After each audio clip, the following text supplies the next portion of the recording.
Hello friends, welcome to BPSC Darpan. राष्ट्रीय स्वतंत्रता आंदोलन। बंगाल में अस्थाई बंदोबस्त किस अंग्रेज गवर्नर ने शुरू किया था? तो वो अंग्रेज गवर्नर थे लॉर्ड कॉर्नवालिस। बंगाल में अस्थाई बंदोबस्त की शुरुआत लॉर्ड कॉर्नवालिस के ही टाइम में हुआ था। ब्रह्म समाज के संस्थापक कौन थे? ब्रह्म समाज के संस्थापक राजा राम मोहन जी थे। और ये दोनों ही क्वेश्चंस एग्जाम में सैकड़ों बार पूछा जा चुका है।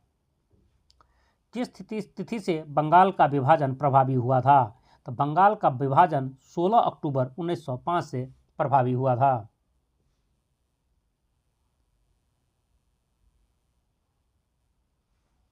कानपुर में 1857 के विद्रोह का नेतृत्व किसने किया?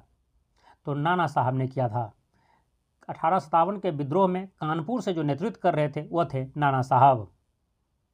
महात्मा गांधी ने वर्ष 1917 में चंपारण में किस फसल की खेती करने वाले किसानों की समस्या के समाधान के लिए आंदोलन किए थे? तो नील की खेती से प्रभावित किसानों के लिए आंदोलन किए थे गांधी जी के द्वारा, जिसे आप तीन-कठिया प्रणाली के रूप में जानते हैं। उसे ऐसे भी 3/20 लिखा जाता है।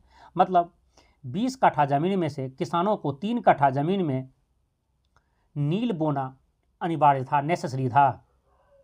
और यह एक ऐसा व्यवस्था था जिसके थ्रू अंग्रेज किसान का शोषण करते थे, क्योंकि 3 कट्ठा ज़मीन जो 20 कट्ठा मतलब 3/20 कह सकते, 3/20 कह सकते हैं। 20 कट्ठा मतलब 3 कट्ठा पर नेसेसरी था किसान को नील की खेती करना, क्योंकि अंग्रेज इसके लिए दबाव डालते थे और अंग्रेज सस्ते दामों पर नील खरीदते थे, पहली चीज़। दूसरी चीज़, जहाँ पर जिस ज़मीन पर नील की खेती होती थी वह ज़मीन 3 साल के लिए बंजर हो जाता था, तो किसान को डबल लॉस होते थे वहाँ से।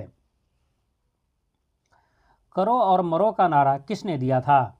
तो वह महात्मा गांधी ने दिया था।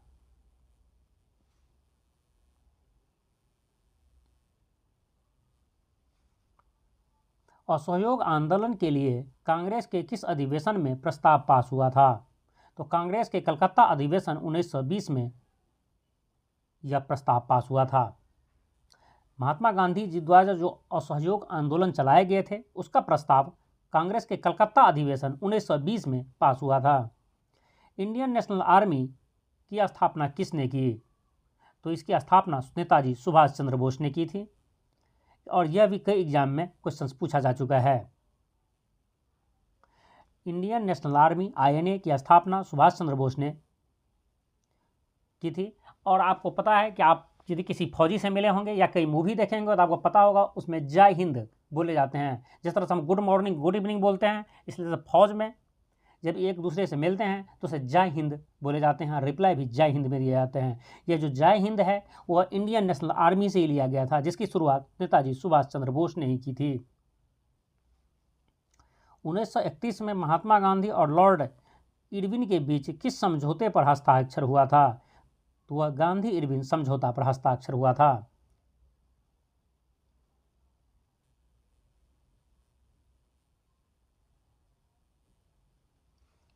भारतीय राष्ट्रीय कांग्रेस के किस अधिवेशन में पूर्ण स्वराज की घोषणा की गई? तो लाहौर अधिवेशन 1929 में।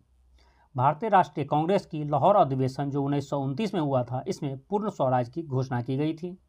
और इसके बाद ही 26 जनवरी 1930 को स्वतंत्रता दिवस के रूप में मनाया गया था, जिसकी वजह से ही आपको पता है कि हमारा संविधान भी 26 जनवरी को लागू हुआ था। इसी लाहौर अधिवेशन 1929 में यह निर्णय लिया गया था कि हम लोग प्रत्येक वर्ष 26 जनवरी को स्वतंत्रता दिवस मनाएंगे, और पहला स्वतंत्रता दिवस जो 26 जनवरी 1930 को ही मनाया गया था। यदि यह वीडियो आपको यूजफुल लगा हो तो उसे लाइक कर दीजिए, अपने फ्रेंड्स को शेयर कर दीजिए, और आप इस चैनल पर नए हैं और इसी तरह के वीडियो देखना चाहते हैं तो आप हमारे इस चैनल को सब्सक्राइब कर लीजिए। जय हिंद।